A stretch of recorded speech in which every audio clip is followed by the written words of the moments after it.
ready for breadsticks. A while back, Bill and I went to the store, and we bought some locusts. They were in a bag, and the girl who worked there tried to open the locust near Bill. And I heard Bill crying and figured out he's really scared of locusts, as you'd hope. And he cried and shivered and drooled all over the table. And then when he had moved forward, I did that prank where I scratched his vein open. And I remember he just bled so good. Now, he farted intermittently on the way home, but that was kind of his thing, so. So there I was, just this popular blonde, and there was a fork in my britches. 'Cause I put it there, all right? 'Cause I was always like, what if I couldn't find a fork? And everybody that I knew about it, and half the time they'd be staring at me, and I was like, this is great.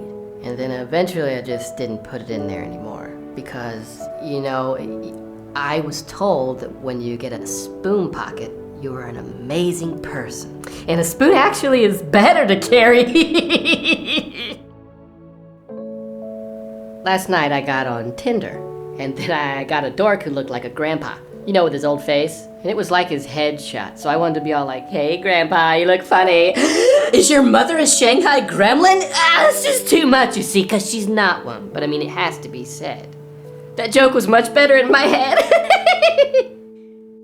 Back in the 70s, I got in a little scrape because I was dancing for the bucks, and all these Persian men offered me punch. And to me, I was like, what are you doing? You're crazy. They're so nice. And so off we go. So I get down there right at the border, and the Peruvian troops swoop in. And now I'm thinking, I guess this is the end, because baby, we were in the war zone, and I mean, it's not safe. And I mean, I began clawing the men who attacked me. And so then we made it to the watchman's house, and his name was Kalota.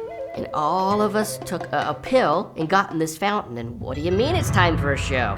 And then literally it was like I owned a group of men who are now teeny weeny. It's as if they're kids and they're in the rainforest. And Kalota, he asked me if I could project chicken feathers when there's lightning storms. It's just the best jungle party. And when we got around to it, I danced for them, and then all their women just went across the country. And we had a mask made out of Kalota, which was, you know, because he died that night. So it was cool for us to wear him. Kid, you smell like a Reuben.